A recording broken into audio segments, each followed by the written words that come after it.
tarde. Vamos dar início à nossa atividade, que é uma palestra da doutora Marina Quezado. Ela é doutora em Direito e Ciência Política pela Universidade de Barcelona.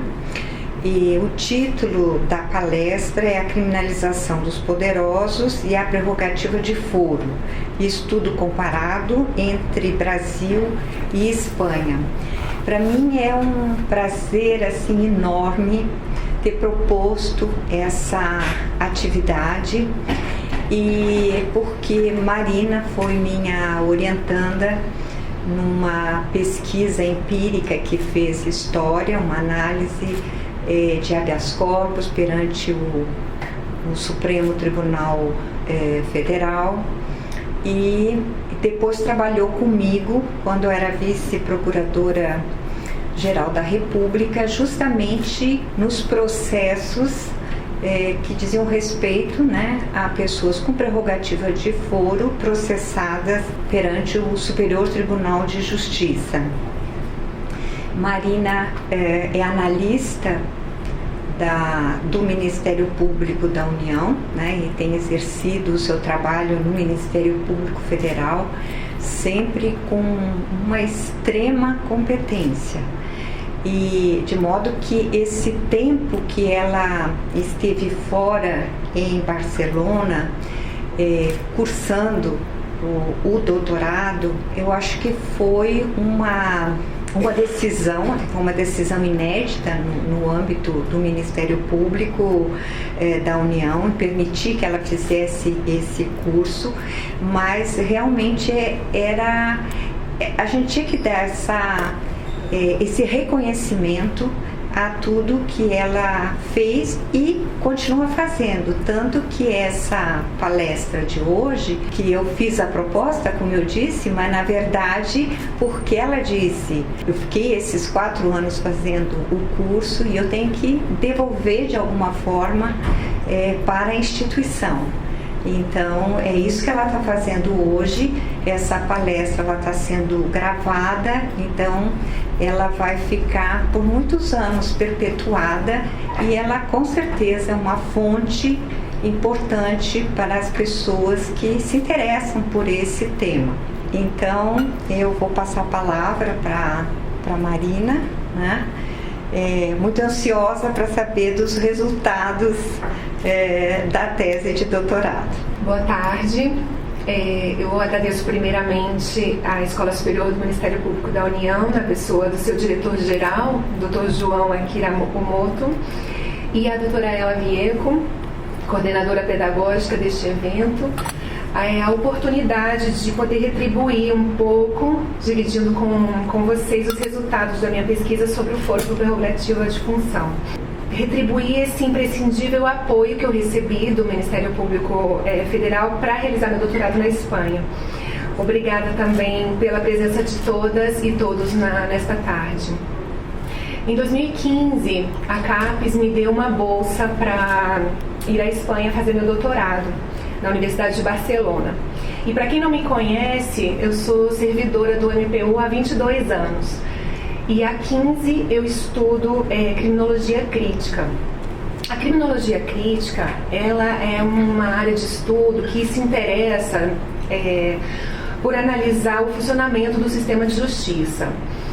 Como atuam os órgãos de controle penal em todas as instâncias, como se desenvolvem as fases de criminalização, como se selecionam os bens jurídicos protegidos, como se selecionam os indivíduos que vão receber o rótulo de criminoso e que interesses orientam essa seleção. Desde que eu comecei a estudar criminologia crítica, e certamente pela influência do meu trabalho no MPF, me interessou sempre estudar a seletividade do sistema penal, e particularmente esse segmento que permanece fora da atuação do sistema, ou seja, a parcela da população que detém poder. Quando eu elaborei o projeto do doutorado, eu trabalhava na PGR, como a doutora Ela comentou, com os processos penais originários do STJ. Então, nós lidávamos com inquéritos e ações penais movidas contra governadores de Estado, procuradores, desembargadores, conselheiros dos tribunais de contas. a gente via que esse era um trabalho bastante complicado. Acusar uma autoridade era complicado, era difícil reunir provas e condenar, então, era um feito quase impossível. Para se ter uma ideia, no STJ, de 98 até 2006, só tinha havido 5 condenações criminais de pessoas com prerrogativa de foro.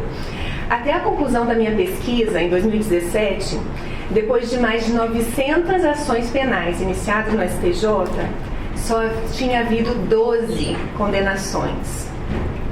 No Supremo Tribunal Federal, em todos os seus anos de história, uma autoridade foi condenada pela primeira vez só em 2010. Era um trabalho bastante complicado, mas essa inquietude por ver os poderosos escapando da responsabilidade por seus atos criminais, ela precisa ser contextualizada. Nas últimas décadas, os operadores e estudiosos do sistema de justiça criminal têm sentido que há um interesse geral no equilíbrio da balança punitiva. Ou seja, a balança punitiva normalmente pesa para as pessoas mais pobres, para os negros, para os imigrantes. Então, já se há uma constatação de que essa balança pesa mais para essa parcela da população. Então, há um interesse, uma orientação dos estudiosos agora para tentar equilibrar, mas não reduzindo o peso desse lado, mas sim maximizando o sistema penal para alcançar também os ricos e poderosos. E é assim, com essa tendência de equilíbrio dessa balança, que a gente tem bastantes estudos hoje sobre os crimes de colarinho branco, dos crimes de Estado dos mercados, a criminologia dos poderosos. E a gente tem desenvolvido cada vez mais, não só esses estudos, mas também a atuação dos órgãos de investigação e acusação, o interesse mediático pelo tema. São temas que estão começando a entrar cada vez mais na pauta das agendas políticas. E aí entra o tema da minha pesquisa. Com essa ideia de tornar o sistema mais igualitário, a primeira coisa que passa na nossa cabeça é que os privilégios que o sistema oferece aos poderosos precisam ser eliminados. E aí, a prerrogativa de foro começa a ser apontada como o problema da criminalização. A prerrogativa de foro é essa alteração das regras ordinárias de competência para determinar que uma pessoa, pela dignidade do cargo que ela ocupa, ela não será julgada por um juiz como qualquer cidadão, mas sim por um tribunal superior. Então, assim, como a prerrogativa começou a ser apontada como o problema da criminalização, ou a falta da criminalização das altas autoridades, eu achei que era um tema que a gente precisava abordar. E eu quis estudar para verificar se a prerrogativa de foro era realmente o problema da impunidade. Eu saí do Brasil com a hipótese pronta de que sim, a prerrogativa de foro era o problema e que ela devia ser eliminada do ordenamento jurídico. E já adianto que eu fui surpreendida pelos resultados da minha pesquisa. Eu escolhi a Espanha porque no tema ela é prima irmã do Brasil. O Instituto não existe em outros países tão amplamente adotado como no Brasil e na Espanha. No Brasil, nós temos 55 mil autoridades com prerrogativa de foro. Na Espanha, 250 mil. Esse número é porque se inclui na Espanha todas os integrantes das forças e corpos de seguridade. Então, todos esses funcionários também têm prerrogativa. Esse número tão alto na Espanha, ainda mais comparando, com os outros países do seu entorno, começou a gerar na Espanha um debate também muito potente para a eliminação da prerrogativa. E aí eu achei que era importante ir à Espanha para analisar esse debate e trazer as conclusões desse debate para ajudar o debate aqui. Quando eu viajei, o tema da prerrogativa de foro não estava na moda. Era um tema do meu interesse pela minha atuação profissional, mas não estava assim como a gente hoje vê, né? Mas quando eu cheguei na Espanha, eu quase enlouqueci de ver o que estava acontecendo no Brasil. Em março de 2016, lá no meio da minha pesquisa, eu lia nos jornais a presidenta Dilma nomeando o ex-presidente Lula para o cargo de chefe da Casa Civil, alguns dias depois que ele teve prisão decretada por um juiz de primeira instância, e o tema do foro ganhando as ruas, ganhando os jornais, o debate jurídico. Um ano depois, em maio de 2017, o Senado Federal aprovava uma emenda constitucional para alterar o foro especial e mantê-lo só para o presidente, o vice e os presidentes da Câmara, Senado e Supremo Tribunal Federal. E no mesmo dia, o Supremo começou a julgar a ação penal 937, que promoveu uma mudança radical nas regras do foro por prerrogativa de função. Curiosamente, na Espanha, a gente estava vivendo uma situação parecida lá, porque em 2016 a Espanha vivia uma disputa complicada para nomear o seu presidente de governo. Lá o sistema parlamentar e envolvia um acordo entre os partidos, e a prerrogativa de foro estava sendo usada como tema da manobra, do acordo, do pacto entre os partidos para investir o presidente de governo. O partido do presidente de governo lá estava envolvido em escândalos de corrupção, então o tema da prerrogativa estava ganhando todos os jornais. E aí eu pude ver também que o tema na Espanha, a prerrogativa de foro é chamada aforamento. E eu pude ver que os dois países estavam vivendo também uma situação política parecida em termos de divisão do país. Porque ao mesmo tempo que a gente estava vivendo aqui no Brasil, eu via, lia nos jornais, essa divisão dos apoiadores do Lula, dos que odeiam Lula. Na Espanha, eu via a Espanha sofrendo uma grande divisão pelo tema da Catalunha, onde eu realizei a minha pesquisa, porque a Catalunha estava tentando ficar independente da Espanha, e ali a gente estava divididos entre os independentistas e os contrários à independência. Em 2017, o Tribunal Superior da Justiça da Catalunha julgou criminalmente pela primeira vez o chefe político da Catalunha, que é como o governador daqui. E o julgou por ele ter desobedecido a ordem do Tribunal Constitucional e ter realizado uma consulta popular, apesar da proibição, para saber se a população concordava, com a independência da Catalunha. O caso foi interessante lá porque o Ministério Público da Catalunha não via crime e não queria acusar o presidente do governo da Catalunha, mas a denúncia acabou sendo apresentada por ordem do Procurador-Geral, revelando para mim um Ministério Público dependente, hierarquicamente, bem diferente do nosso. No fim da minha pesquisa, em 2018, o Brasil e a Espanha davam um passo mais no caminho para a eliminação do foro privilegiado. O Supremo Tribunal finalmente acabou o julgamento dessa APN e alterou as regras da competência por prerrogativa de função, e o presidente do governo espanhol lá anunciou uma reforma constitucional também para promover restrições nas regras na Espanha. Bom, no meio dessa efervescência foi que eu concluí a minha pesquisa de doutorado. E o que eu fiz nesses 4 anos de estudo? Eu tirei 2 retratos sobre a prerrogativa de foro, como ela funcionava no Brasil e como ela funcionava na Espanha. Eu analisei os casos penais originários do Superior Tribunal de Justiça e os casos do Tribunal Superior de Justiça da Catalunha. Eu usei a Catalunha como uma amostra da Espanha. E analisei os anos de 2008 a 2016. Agora vocês vão me fazer a pergunta que eu escutei todos os anos de doutorado. Por que você não estudou os casos do Supremo Tribunal? Todo mundo tem uma predileção nos estudos para... Por que você não estudou o Supremo? Bom, vamos aos números. Primeiro, a clientela de autoridades com prerrogativa em cada tribunal. No Supremo, eu tenho 855 autoridades com prerrogativa. No STJ, eu tenho mais de 3.500 autoridades. Além disso, no Supremo, a maioria dessas autoridades, a grande maioria, exercem cargos políticos por mandato. Então, a competência se altera com o fim do mandato. No STJ, das 3.500 autoridades, só 27 são políticos com mandato.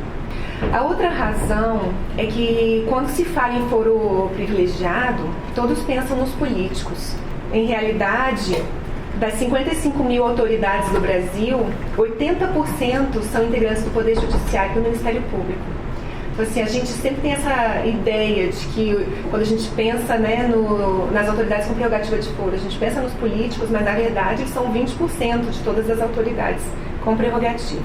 Então, para mim, o STJ era o melhor lugar para realizar essa pesquisa. Era um tribunal que refletia melhor o panorama da prerrogativa de foro no país. Apesar de eu estar fazendo 2 retratos independentes, um de cada país, e eles poderiam dialogar entre si, era importante buscar um tribunal na Espanha que julgasse mais ou menos as mesmas autoridades que no Brasil. Então eu decidi analisar lá os casos do Tribunal Superior de Justiça da Catalunha. Lá eles julgam o presidente da comunidade autônoma, que é como se fosse o nosso governador, os membros do parlamento, os juízes e membros do Ministério Público que atuam na Catalunha. Só a pesquisa empírica durou 2 anos e meio, foi a análise de processos. E nesse tempo eu examinei 5 mil processos ao todo. Na Catalunha, eu analisei os casos contraforados, que eram as autoridades com prerrogativa de foro, são 592 casos examinados. E no Brasil eu examinei 1.065 casos. E aí eu preciso contar para vocês sobre como foi a minha pesquisa de campo na Catalunha. Ela foi fundamental para as conclusões da minha tese. Eu cheguei em Barcelona e me apresentei na Fiscalia Superior da Catalunha. É o Ministério Público que atua na Catalunha. E é o órgão que atua perante o Tribunal Superior de Justiça lá na Catalunha. Eu fui recebida pelo fiscal superior e pelo teniente fiscal, é como se fosse a PGR e o vice-PGR lá na Catalunha. Eles me deram uma mesa, me deram acesso total aos processos que eles tinham, né? Disse que eu podia consultar tudo que eu quisesse. E aí, o que eles fazem no Ministério Público lá? Cada processo que o Ministério Público tem em vista, eles abrem um expediente, fazem uma pastinha com as principais peças do processo, as principais manifestações. Então, eu não tive que ir até o Tribunal Superior de Justiça para consultar os casos. Eu já fui olhando pelas pastinhas, que inclusive eram vermelhas, igual os nossos processos originários que a gente examinava na PGR. Parecia que eu não tinha nem saído de lugar. A vivência no Ministério Público lá foi muito enriquecedora. Eu usei uma técnica lá de pesquisa que é a observação participante. Através da observação participante, você pode conhecer os costumes, os hábitos, ver como se desenvolvem, né, as relações de poder ali do local. Essa é a minha pesquisa de campo. É a foto de testemunha de que eu estava ali realizando a minha pesquisa. Na Fiscalia Superior da Catalunha, eu vivi umas situações que me provocaram um choque cultural muito importante. O primeiro choque cultural foi que quando eu cheguei e me dirigi ao fiscal, né, superior, eu falava doutor Romero, doutor Banheres, era doutor pra lá, doutor pra cá, e aí a secretária dele me chamou no lado e falou: por que você fica chamando ele de doutor? Ele não é doutor. Aí eu falei: não? Ele falou: não, é só senhor Banheres, é só senhor Romero, como eu chamava a secretária, senhora Begônia, porque ela era uma senhora mais velha e era senhora. Falei: ok, então assim, já tive que fazer essa reprogramação de parar de chamar de doutor. Passados uns dias, a secretária veio e disse: Marina, já que você vai estar aqui sempre, eu vou te colocar na lista da água. Aí eu olhei e falei: olha, nós compramos água todo mês, então você deixa 5 euros lá na minha mesa. E aí, gente, vai mais um choque. Não tem água, não tem cafezinho, não tem garçom passando. Tanto os procuradores quanto os funcionários dão o dinheirinho lá de comprar água. E quer tomar café, desce na cafeteria para tomar um café. O carro oficial só tinha o do fiscal superior. E aí, durante a minha investigação, eu estava assim, tão inserida naquele contexto, eu nem sentia saudade da PGR, porque eu estava vivendo a vida funcional, né, dos funcionários da Fiscalia Superior. Eu participava de todas as atividades como se fosse um mais. Então, eu fui à posse dos novos procuradores.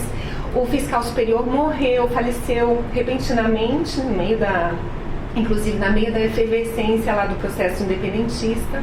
E eu fui ao enterro do fiscal superior. E aí houve uma transmissão de cargo, o tenente fiscal virou o fiscal superior. Me surpreendi de novo na posse dos chefes. Por quê? Eles organizaram uma solenidade de posse, todos os fiscais, que são os procuradores, né, promotores, de Barcelona foram convidados para a cerimônia. Logo depois da cerimônia, que foi lá no prédio da Fiscalia mesmo, houve uma recepção para 100 convidados, com tapas, cava, tudo super gostoso, eu lá no meio deles. E aí eu chamei a secretária e falei, Cristina, qual a associação que está pagando a festa? E de novo ela me olhou e falou, o vice-fiscal que está pagando a festa, do dinheiro dele, eu mesmo organizei, eu mesmo contratei o catering. Eu falei, nossa, tá bom. E aí o impacto final da minha vida, de mais de 20 anos de funcionária pública, aconteceu no dia que eu desci para fazer um lanche.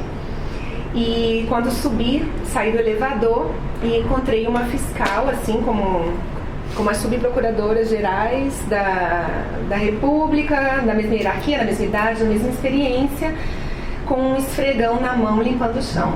Eu abri a porta do elevador e a vi. E eu tomei o maior susto, corri e falei, o que aconteceu? O que aconteceu? Com toda a minha reverência serviçal, falei, precisa de ajuda.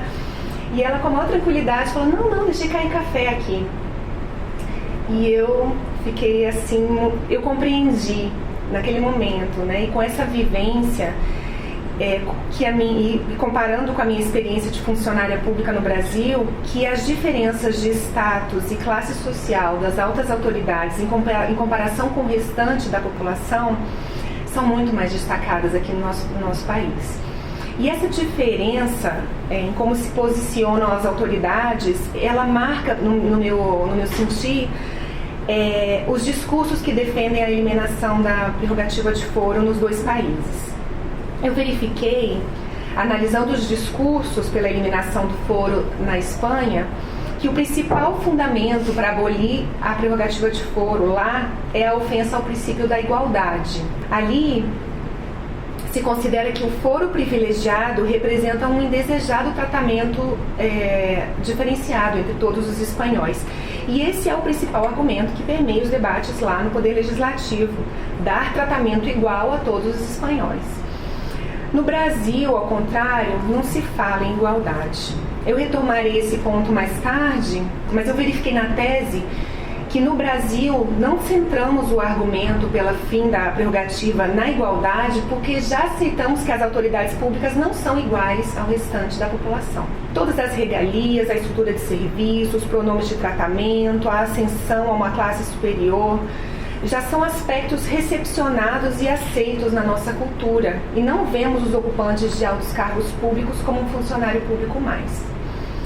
Aqui no Brasil, o argumento mais forte pela eliminação da prerrogativa é a impunidade. E é interessante que a impunidade das altas autoridades públicas no debate espanhol é mencionado só como uma possibilidade. Ele não é central.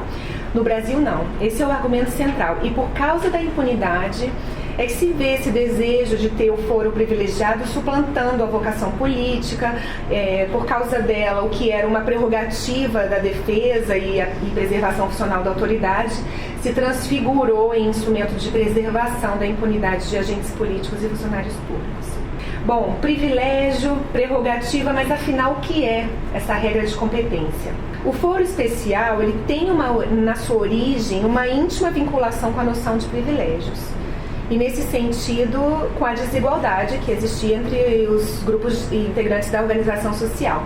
As sociedades em que se basearam historicamente as tradições jurídicas do Brasil e Espanha, Grécia e Roma, eram organizadas em estamentos hierarquizados e nelas os privilégios eram concedidos a determinados grupos. O primeiro conjunto de normas da Península Ibérica, a Lei de las Siete Partidas, trazia um regramento protetor e assegurador de privilégios aos membros de maior destaque na sociedade e aos ocupantes dos mais altos cargos da estrutura de governo na Espanha. A nossa herança normativa de Portugal trazia nas ordenações afoncinas, manuelinas, filipinas, isenções, foros privilegiados, penas diferenciadas para nobres, membros do clero, membros da administração pública. E essa noção de privilégio, ela foi alterada a partir da Revolução Francesa, quando se predicava a igualdade jurídica de todos os homens. De privilégio, nós passamos às prerrogativas. Naquela época se aboliam os privilégios estritamente pessoais e se instituía um tratamento diferenciado para a responsabilidade penal dos governantes, dotando da prerrogativa de ser processado por um órgão superior os ocupantes das principais funções do Estado. Aqui conviviam duas ideias: o controle e prestação de contas por meio da responsabilidade penal, lembrando que na sua origem isso era muito importante porque com a Revolução Francesa se tinha que controlar a influência do rei sobre a atuação dos ministros, e por outro lado a proteção ao bom desempenho da função pública, inclusive contra os seus inimigos políticos que poderiam atrapalhar esse bom desempenho. A primeira ideia de controlar as autoridades por meio da responsabilidade penal, ela foi perdendo a sua importância histórica e a proteção do cargo público se tornou a justificativa central do tratamento diferenciado. Se destaca aqui a relevância da correta atuação dos que detêm o poder e de como ela afeta a sociedade inteira. E aí o que acontece? Além da proteção do ocupante do cargo, por sua importância dentro da estrutura, a prerrogativa de foro ela se justifica para proteger o seu livre exercício, para assegurar a independência do exercício dos poderes e para garantir que um processo criminal contra seu titular não seja obstáculo ao normal exercício das suas funções.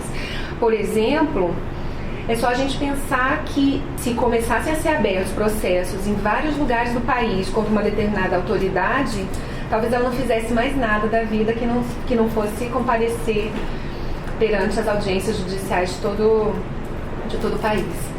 Mas o foro também protegeria os ocupantes de altos cargos contra denúncias falsas, contra a atuação de seus inimigos políticos, ou, por exemplo, a atuação contra um juiz da causa só para afastá-lo do processo. Eu tive a oportunidade de explicar esse tema da pesquisa para doutorandos de outras áreas lá na Universidade de Barcelona. E foi interessante mencionar esses exemplos porque ninguém tinha pensado, sempre lá na Espanha eles sempre associavam o aforamento a privilégios odiosos, sem pensar que também tinha uma razão aí por trás para ele existir, né? uma razão moderna para essa proteção. Mas a gente tem que reconhecer que por mais que se tenha tentado afastar esse tratamento diferenciado da noção de privilégio, colocando foco na proteção do cargo público, o foro especial não deixou de se revestir desse aspecto de proteção pessoal, inclusive porque se estendia no Brasil e na Espanha, a prerrogativa se estendia a todos os atos públicos ou privados praticados pela autoridade, dentro ou fora da função, antes ou depois de ocupá-la. Na Espanha, a prerrogativa de foro ela é concedida por qualquer crime aos integrantes do Poder Executivo e Legislativo, independente da sua relação com o cargo. Os membros do Judiciário e do Ministério Público lá só têm prerrogativa de função para os crimes relacionados com o exercício dela. Então, se o juiz se envolve num delito de trânsito, estava dirigindo embriagado, atropela alguém, responde como um cidadão qualquer. No Brasil, até antes da mudança jurisprudencial, todas as autoridades do meio político ou judicial eram julgadas por qualquer crime por elas praticados, dentro ou fora da função, ou antes ou durante seu exercício. E em determinado cargo também acaba a prerrogativa. E aí, quando eu estava concluindo a pesquisa e os parlamentares discutindo o fim da prerrogativa, houve a mudança jurisprudencial do Supremo e o Supremo decidiu alterar a regra para os parlamentares, restringindo os crimes para os cometidos durante o exercício do cargo e em razão deles. O que eu acredito que tenha contribuído para esse entendimento foi a situação de assoberbamento completo do Supremo, com volume de casos penais originários, que em 2017 no Supremo tramitavam mais de 500 processos contra autoridades com prerrogativa de foro. Mas eu acho que nós devemos aguardar aí para ver as consequências dessa alteração no foro, porque eu lhes dou um dado curioso sobre o quanto ela deve estar impactando o trabalho do Supremo. Segundo o relatório Supremo em Números sobre a prerrogativa de 2017, menos de 10% dos processos envolviam crimes cometidos em razão do cargo ou cometidos depois da sua investidura. Bom, o STJ adotou esse entendimento do Supremo, esse entendimento novo, e estendeu o entendimento aos governadores e aos membros dos tribunais de contas. Eles só serão processados ali por crimes que tenham cometido durante o exercício do cargo e relacionados com as funções desempenhadas. Mas o interessante nessa restrição foi observar que ela não foi estendida aos juízes, né? Não foi estendida nem no Supremo nem no STJ. Bom, o STJ que já decidiu concretamente no caso. O STJ julgou a PN 878 contra um desembargador acusado de um delito de lesão corporal, assim, que não tinha nenhuma relação com a sua função julgadora, e o STJ entendeu manter a sua competência para processá-lo. O STJ invocou aí razões de hierarquia da carreira judicial. Bom, em termos de procedimento penal contra as autoridades, Espanha e Brasil se distinguem principalmente porque na Espanha não há o monopólio da ação penal pública pelo Ministério Público como ocorre no Brasil. Qualquer pessoa lá pode apresentar a acusação, que é em forma de denúncia, que na Espanha não é a nossa denúncia aqui. Não é uma peça formal, é mais como uma notícia-crime.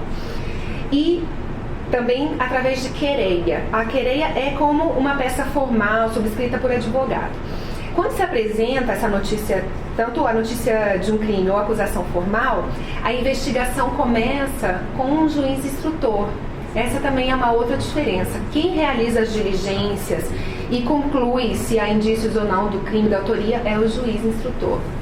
Então aqui as duas grandes diferenças que eu vi na Espanha. Primeiro, a existência da ação popular. Qualquer pessoa lá pode acusar uma autoridade com prerrogativa de foro. E se o Ministério Público estiver investigando um caso e houver a notícia de que o interessado já não aguentou esperar, já levou o caso direto para o Tribunal Superior de Justiça ou para o Tribunal Supremo, o Ministério Público tem que encerrar as suas diligências de investigação. Isso afeta muito a função investigativa do Ministério Público lá.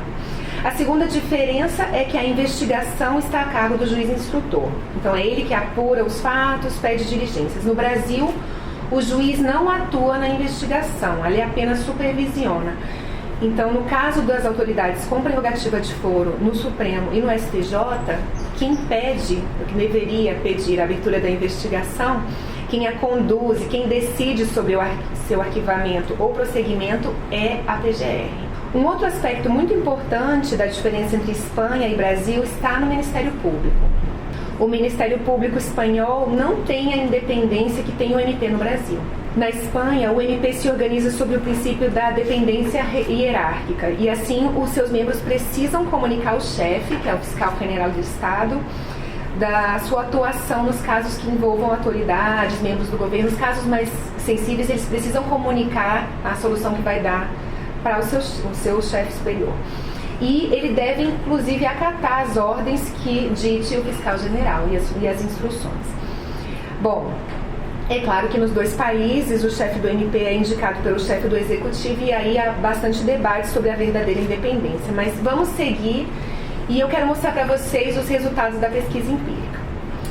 Bom, ao ver o que realmente acontecia na criminalização de autoridades nos dois países, na prática, eu pude pensar bastante sobre o fim da prerrogativa de foro e pensar se esse era o melhor caminho.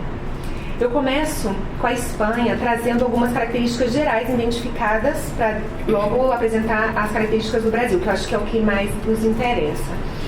Na Espanha, eu verifiquei que a criminalização de autoridades lá está nas mãos da acusação popular. 98% dos casos que eu examinei tinham sido iniciados pela acusação popular.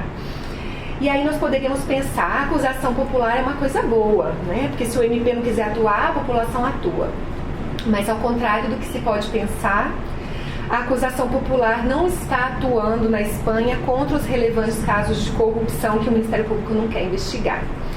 A acusação popular atua contra juízes e membros do Ministério Público que atuaram em demandas judiciais particulares, contrariamente ao interesse da parte denunciante. Assim, os casos criminais contra autoridades com prerrogativa de foro, elas não correspondem ao senso comum, porque os políticos, em vez de políticos acusados de corrupção, lá no STJ, 83% dos casos eram contra juízes e Ministério Público por proferirem decisão injusta. Esse era o tipo penal. interessante é que dos 433 processos que eu estudei que eram contra juízes ou membros do Ministério Público, só em 4 foi mencionada a palavra corrupção. E em outros 4 eu vi a menção à palavra suborno, mas em todos esses eu só vi um caso em que havia havido um relato de recebimento de dinheiro para a realização de ato de ofício. Então, na verdade, na Espanha, a prerrogativa de foro revela na prática a criminalização de juízes e membros do Ministério Público por sua atuação. E não é uma atuação nem corrupta, nem para satisfazer sentimento pessoal, é simplesmente uma atuação contrária aos interesses da parte denunciante. Bom, e o Ministério Público? A atuação do Ministério Público espanhol é muito pequena nos processos contra altas autoridades. O Ministério Público lá investiga. Ele tramita diligências prévias de investigação, mas esse trabalho não tem resultado efetivo. No período de 8 anos de casos que eu examinei, só 2 procedimentos de investigação tinha sido realizados pelo Ministério Público. Desculpa. Só 2 procedimentos que tinham sido investigados pelo Ministério Público deram origem a uma ação penal no Tribunal Superior de Justiça da Catalunha. Dos 524 processos que eu examinei, só 10 foram iniciados pelo Ministério Público. Ou seja, menos de 2% dos casos. Desses 10, só 3 foram finalizados.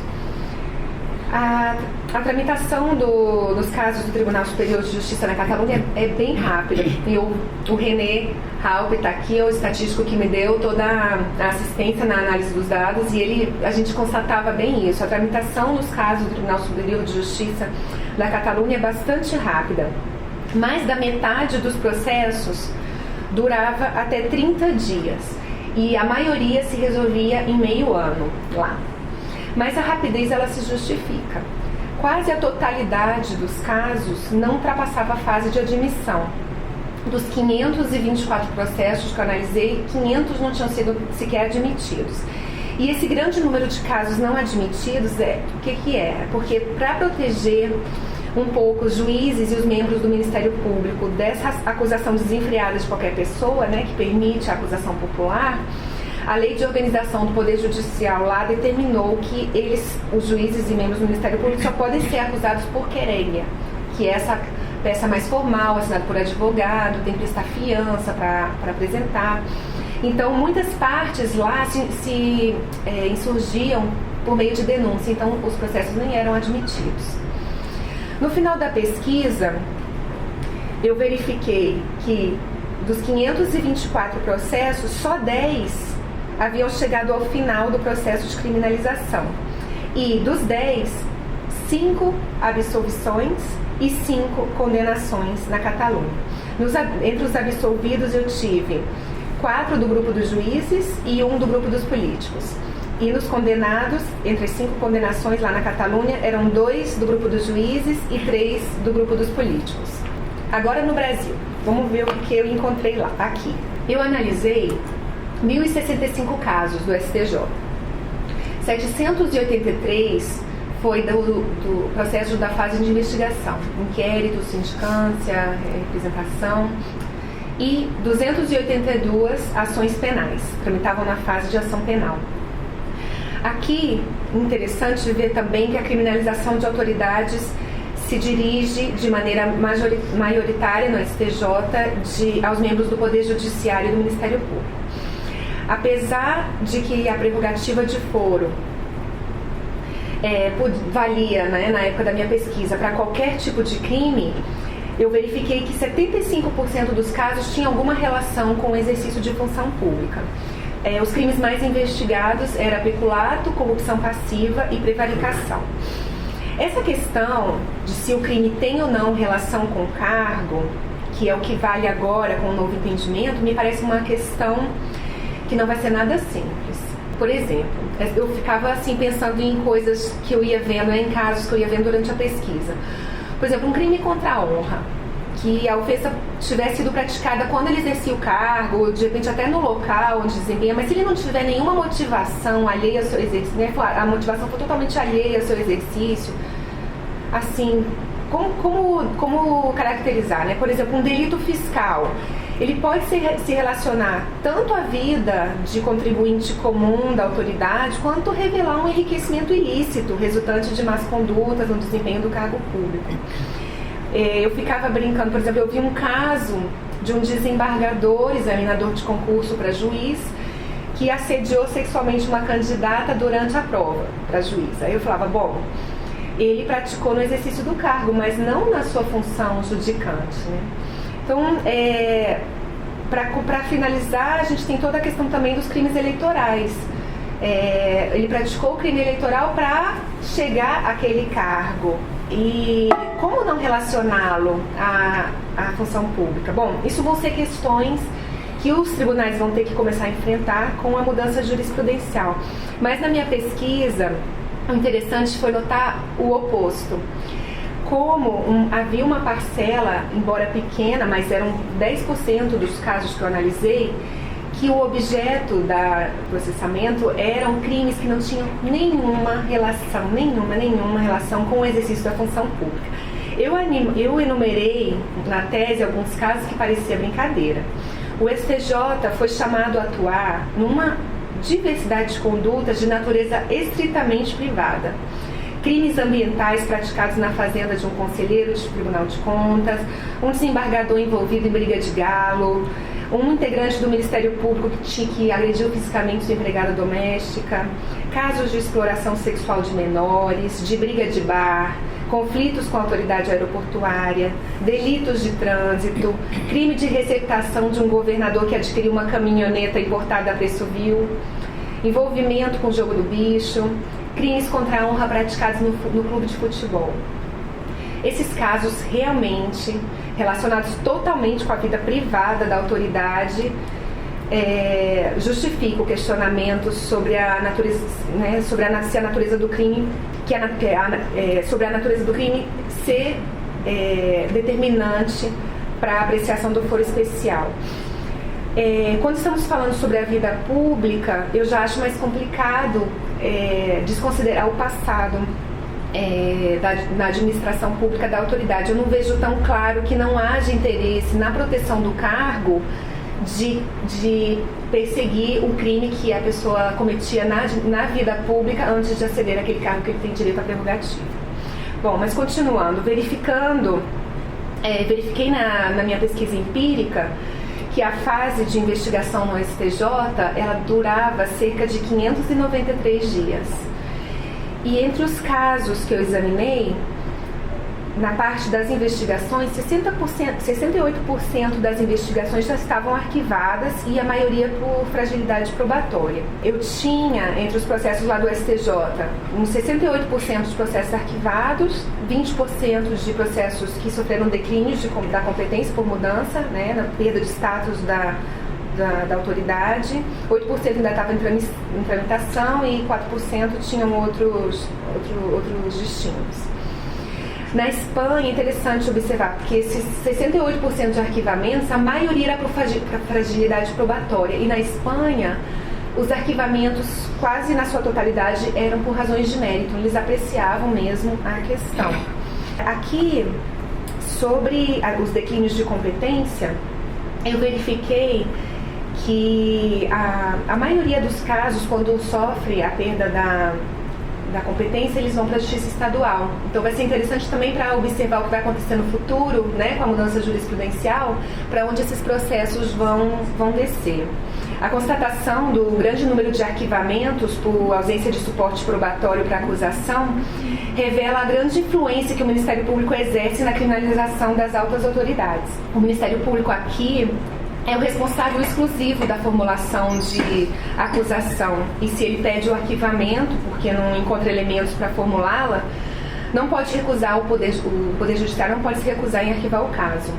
Então eu verifiquei uma coisa que acontecia: se os procedimentos que acabavam sendo arquivados por ausência de provas eram procedimentos que, coincidentemente, isso a gente verificou, né, Renê, que duravam muito mais tempo do que o normal. Isso mostrava um trabalho também do Ministério Público de levar o caso ao limite, até para além do razoável da duração da investigação, no afã de buscar as provas. Isso culminava com uma grande frustração no trabalho investigativo dos crimes dos poderosos. Houve casos que eu verifiquei na pesquisa, inclusive de desabafos do Ministério Público, dizendo que eu tenho certeza que o crime foi praticado, mas não consigo relacioná-lo à autoridade com prerrogativa. Então, arquivava por ausência de provas. Apesar do monopólio da acusação pública ser do Ministério Público, 40% dos processos foram iniciados pela iniciativa privada, né? Que a gente tem na nossa legislação as hipóteses de acusação penal privada. E esses casos, a maioria, eram contra membros do Poder Judiciário por crimes contra a honra. Esses casos, a gente também verificou que eles eram mais solucionados de forma mais rápida do que as ações penais públicas. Então, as ações penais privadas eram já resolvidas, enquanto as ações penais públicas não. Estatisticamente, as denúncias do Ministério Público se dirigiram no período mais aos conselheiros dos tribunais de contas. Eu analisei 282 ações penais e dessas 282, 139 estavam finalizadas, 115 tinham sofrido declínio e 28 ainda tramitavam. As que sofreram declínio, 90% delas foram para a Justiça Estadual. Bom, o mais impressionante dessa pesquisa é a última linha dessa tabela. Das 282 ações penais, só houve uma condenação entre os casos que eu examinei. E essa condenação demorou 8 anos, o processo demorou 8 anos tramitando e foi de um desembargador por corrupção. A média de duração de uma ação penal no STJ é de 2 anos e meio. Só 1/4 delas é concluída no primeiro ano. Um outro dado interessante é que muito se fala sobre as alterações de competência pela perda do cargo, pela aposentadoria da autoridade, e eu verifiquei que, na verdade, os casos de declínio aconteciam justamente por essa demora. Como demorava tanto para, às vezes estava na instrução, na investigação, demorava, a resposta penal demorava, a pessoa já mudava seu status e aí perdia o foro e aí havia o declínio. Bom, todos esses dados me ajudaram a chegar a algumas conclusões. Primeiro, se eu tive 5 condenações na Catalunha e uma no Brasil, claro, há impunidade na criminalização de altas autoridades nos 2 países. Mas dizer que há impunidade não quer dizer que a prerrogativa de foro é responsável por ela. Do ponto de vista dos estudos realizados dentro do marco teórico da criminologia crítica, principalmente sobre os fluxos processuais dentro do sistema de justiça, e pelos quais esses estudos a gente pode ver a seleção dos casos que vão acontecendo desde o conhecimento do fato delituoso, seu registro, seu processamento, a condenação, a porcentagem de êxito de um caso penal, isso entendida êxito como a condenação, ele é muito baixo para todo o sistema penal. Há estudos realizados sobre fluxos de sistema de justiça que mostram que, inclusive em casos graves, a taxa de condenação pode chegar a 1 a 2% dos casos conhecidos pela polícia. Na Espanha, eu analisei as estatísticas do país sobre o registro dos fatos conhecidos e as condenações geradas. E esse é um dado interessante, olha.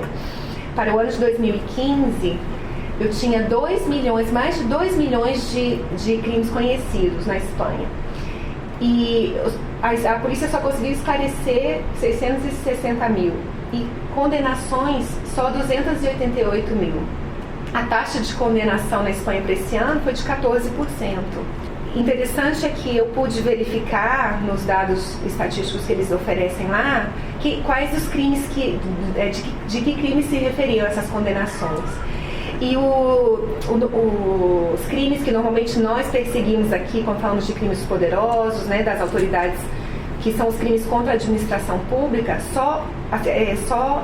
representavam, são 1.500 casos, 1.500 condenações nesse ano eram de crimes contra a administração pública. Então, Quando eu falo que, gente, olha, a impunidade no STJ, na Espanha, eu não estou querendo dizer que há uma irresponsabilidade intencionalmente causada pelo Poder Judiciário, que blinda os poderosos. Não, eu estou falando de um resultado que é comum a todo o sistema penal, que é a fuga de casos que vão sendo deixados no caminho nas diferentes etapas que ele vai passando. Dito isso, eu precisava verificar quanto que o foro privilegiado impactava nesse caminho. E, sinceramente, ao final da minha pesquisa, eu não atribuo a impunidade que constatei à prerrogativa de foro. Para a Espanha, eu verifiquei que o maior filtro na criminalização das autoridades é fazer que os fatos delituosos que elas praticam sejam conhecidos. Eu verificava que, de todos os processos que eu examinei na Catalunha, eu não via o Ministério Público sendo escolhido pela população como um órgão fundamental de denúncia, a quem se deveria dirigir esses casos, né, para uma investigação. O sistema penal espanhol tomado pela desconformidade com a atuação do juiz, que não tinha um caráter criminoso em si. Os casos que não se referiam à atuação judicial se referiam ao conflito político da Catalunha lá, que é uma coisa que tem um fundo político aí bem forte, e os pouquíssimos casos que sobravam lá não vinham com os dados mínimos para evidenciar a responsabilidade da autoridade, e isso é uma característica muito comum dos crimes dos poderosos. Eu verifiquei assim que a prerrogativa de foro na Espanha ela não tem qualquer impacto na impunidade das altas autoridades, porque os casos relevantes simplesmente não chegam ao sistema de justiça. Ao contrário da Espanha, no Brasil, os fatos delituosos das altas autoridades, elas chegam ao conhecimento do sistema de justiça. Certamente não todos, mas muitos. E verifiquei que o processo de criminalização das altas autoridades no STJ é marcado por 3 características. Um grande número de investigações que são arquivadas, o resultado infrutífero da quase totalidade das denúncias, e um alto número de casos declinados a outras instâncias pelas alterações de competência. Os números da minha pesquisa mostraram que o grande filtro na criminalização das altas autoridades está na investigação. 70% das investigações foram arquivadas, a maioria por ausência de provas. E aí o que a gente vê? Uma movimentação de toda a máquina administrativa e judicial, do STJ e da PGR, com baixíssimos resultados na criminalização de autoridades. Bom, isso é culpa da prerrogativa de foro? Bom, só indiretamente. Por quê? Bom, a prerrogativa de foro implica que a investigação ocorrerá no STJ sem a atuação da Polícia Judiciária, que só participa para atender as demandas da PGR. E a investigação está concentrada nas mãos do PGR, que conta com uma estrutura de investigação limitada materialmente. Mas o que acontece aqui é um fenômeno que acontece em todo o sistema penal. Com foro ou sem foro, o que acontece na atuação do sistema penal é, primeiro, uma seletividade quantitativa. Quando os estudos empíricos em criminologia crítica mostram isso claramente. Polícia, Ministério Público, Judiciário, eles lidam com os casos de maneira a administrar a enorme quantidade de trabalho que chega. Então é natural que se selecione primeiro os casos que já tragam os elementos de provas, que sejam mais fáceis, os mais evidentes. Com ou sem foro, essa seletividade quantitativa sempre vai acontecer. Com foro ou sem foro, há também a particular dificuldade de esclarecer os delitos de colarinho branco. Crimes sem vítimas individualizadas, raramente praticados por um único agente, de difícil visualização, muito bem planificados. E para as altas autoridades, eu trabalho na tese com um conceito de crimes de colarinho dourado. Por quê? Mais do que os obstáculos comuns ao poder econômico, nós estamos falando, quando a gente fala das altas autoridades, de poder político. Então é importante ressaltar que vai haver mais esse componente na seletividade das altas autoridades. Essa diferença entre delitos investigados e acusação não acontece só nos crimes de colarinho branco, é importante dizer. Não ocorre só nos crimes atribuídos às altas autoridades. Se nós revemos os estudos empíricos realizados sobre o sistema de justiça, há incontáveis trabalhos mostrando a baixa sobrevivência dos casos criminais conhecidos no trajeto entre investigação e acusação para todos os tipos de crime, inclusive para os graves como homicídio. Comparando as acusações e as condenações, temos a impunidade como a tônica do sistema de justiça criminal, para quem tem foro e para quem não tem, para o crime de colarinho branco e para o crime de rua. No STJ, as ações penais não viram condenações, mas a maioria dos casos que são submetidos ao STJ, que acabam submetidos à apreciação que o STJ vai examinar ao final de tudo, são ações penais privadas por crimes contra a honra. Isso rompe com a ideia presente no senso comum que a gente tem sobre a prerrogativa de foro no Brasil. Nós pensamos que o STJ está absolvendo os denunciados por graves crimes de corrupção, mas na verdade ele está atuando nos casos de ações penais privadas contra membros do Poder Judiciário por um crime que tem aí um caráter criminal até duvidoso, né? Se ele deve ser tratado nessa esfera criminal, os crimes contra a honra. Nós temos o problema da competência com as alterações no status da autoridade, pela assunção ao cargo ou saída dele.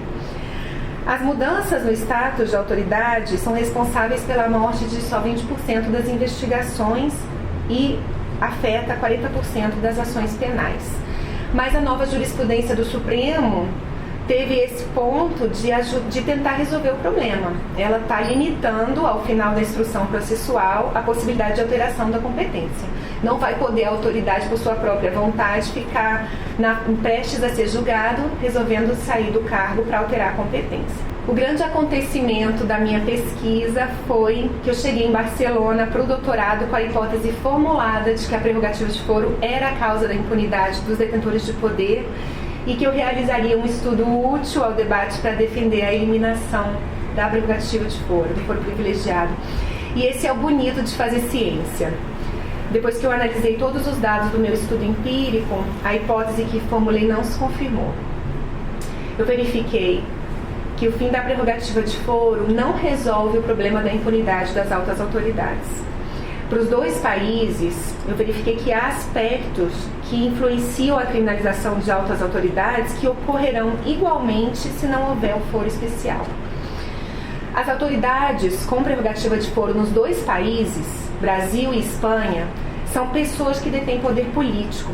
Sempre haverá uma tendência de imunização de suas condutas pelo seu prestígio, pela sua grande disponibilidade de recursos que possuem para sua defesa, pela complexidade da investigação dos seus delitos, pela pressão política, pela pressão da opinião pública sobre os operadores do sistema de justiça, pelas análises dos custos políticos de responsabilizar um governante. Isso ocorrerá independentemente da instância que se persiga esse poderoso. Isso fica ainda mais forte para mim quando eu vejo que a questão da igualdade não é central no debate que vivemos aqui para acabar com o foro. E isso porque a diferença de status, classe e poder que tem as altas autoridades, comparativamente ao restante da população, é uma característica que nós temos assimilada. A gente tem assimilado de maneira natural e cultural que há essa diferença de status. Nós normalizamos que as altas autoridades devem gozar de certos privilégios pelo cargo que ocupam. Então, as altas autoridades no Brasil, e isso inclui os membros do Poder Judiciário e do Ministério Público, gozam de um tratamento reverencial institucionalizado, cheio de privilégios, que inclui inclusive o uso do Vossa Excelência, ao que se agarram muitas classes de autoridades. Nós, aqui no Brasil, não pensamos em tratamento igual para as altas autoridades porque elas não são iguais a nós. O que não queremos no nosso debate que fazemos pela eliminação do foro privilegiado, o que nós queremos é que elas não sejam, que elas deixem de ser responsabilizadas se fazem algo errado. Não que elas tenham tratamento igual a todos os cidadãos. Bom, acabamos com o foro.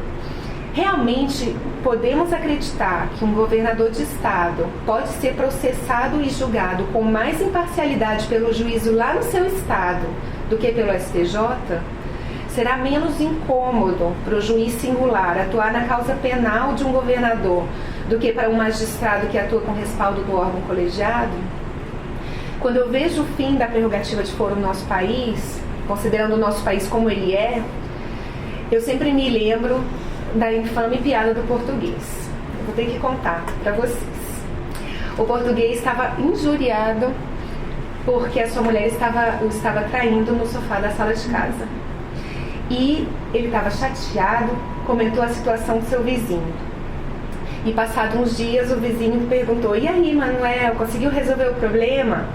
E ele: sim, resolvi, vendi o sofá. Eu acho que acabar com a prerrogativa de foro é vender o sofá. Eu sempre não consigo deixar de fazer essa analogia, porque na Espanha, eliminar o foro, mantendo o sistema processual penal atual, inclusive a acusação popular, é uma temeridade. E uma sugestão que eu faço na tese é: eu acho que deveria acabar a acusação popular, e eu faço essa proposta lá. Mas precisa vir com o fortalecimento do Ministério Público na Espanha, como um órgão independente que possa realizar o seu trabalho investigativo ativo e pleno e com o monopólio da ação penal. No Brasil, acabar com a autoridade do foro não alcançará os objetivos esperados. As altas autoridades continuarão possuindo esse protagonismo no sistema político, que lhes permitirá encobrir seus crimes e influenciar os processos de sua responsabilização. A dúvida sempre vai ser: onde essa autoridade poderá influenciar mais? Aonde ela exerce o seu poder político? O meu olhar já está direcionado para os novos estudos sobre as consequências da alteração do foro. Já comentei com colegas que gostaria de seguir com esse estudo agora, analisando como que aconteceu, né? O que aconteceu com a mudança jurisprudencial do que o Supremo fez e que o STJ acolheu. Eu acho que estamos esquecendo qual era a finalidade da prerrogativa de foro em seu primeiro lugar. A prerrogativa de foro serve para que se possa proteger o bom exercício da função pública, proteger o cargo de ser ocupado por alguém que não é digno de exercê-lo, e proteger a pessoa que o ocupa para que ela possa exercer o cargo com liberdade e independência, exercer as relevantes funções que o cargo demanda. Se eu limito essa proteção aos delitos praticados durante o exercício do cargo, desconsiderando o que a autoridade praticou antes da investidura, eu deixo de proteger o cargo. Se os delitos dos poderosos, ademais, eles não são descobertos com a mesma rapidez que um crime comum. Demanda, né? São vários fatores que afetam essa investigação. E haverá muitos casos de delitos graves contra atuais ocupantes de cargos públicos que se relacionarão com cargos anteriores. E aí não serão julgados pela primeira instância, com essa dificuldade de estar sendo processado na primeira instância e ocupando um cargo de relevância para o Estado. Pode ser que a causa, tramitando em primeira instância, ganhe em celeridade na instrução, mas ela vai perder na enorme lentidão dos inumeráveis possibilidades de recursos, inclusive com os habeas corpus para trancamento das investigações e ações penais, que foi o meu objeto do meu mestrado. Inclusive, eu já tenho visto, olhando na jurisprudência, porque muitos casos já baixaram e já tem toda essa discussão sobre a natureza do crime, se deveria ter baixado, se deveria ter sido mantida, já tomando. Então, parece que vai substituir uma coisa pela outra. Olhando para a minha experiência na Espanha, eu acredito que já um bom caminho seria começar a se aproximar mais a como a Espanha, ao funcionalismo público ali na Espanha, como a Espanha trata as suas altas autoridades. Eu acho que seria interessante começar a repensar no Brasil se a gente não deve baixar as diferenças nessa diferença de status, né, das altas autoridades com o restante da população. A fazer alterações nessas excessivamente altas regalias e reverências que são, no fim das contas, coloniais. Eu acho que quanto mais as autoridades públicas se aproximarem a um funcionário público como outro qualquer, nós temos menos componentes nessa seletividade que é impelida pela desigualdade, né? O sistema, ele tem essa relação, ele é cada vez mais seletivo quanto cada vez é mais desigual aonde ele está atuando.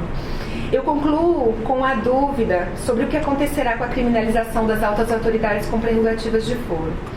Eu suspeito que o foro especial, tão criticado como um indesejável privilégio, era na realidade a melhor oportunidade que tínhamos para tentar responsabilizá-los. Agradeço a todos e todas que estiveram aqui presentes e estou à disposição para qualquer comentário e agradeço também qualquer comentário para o trabalho. Obrigada.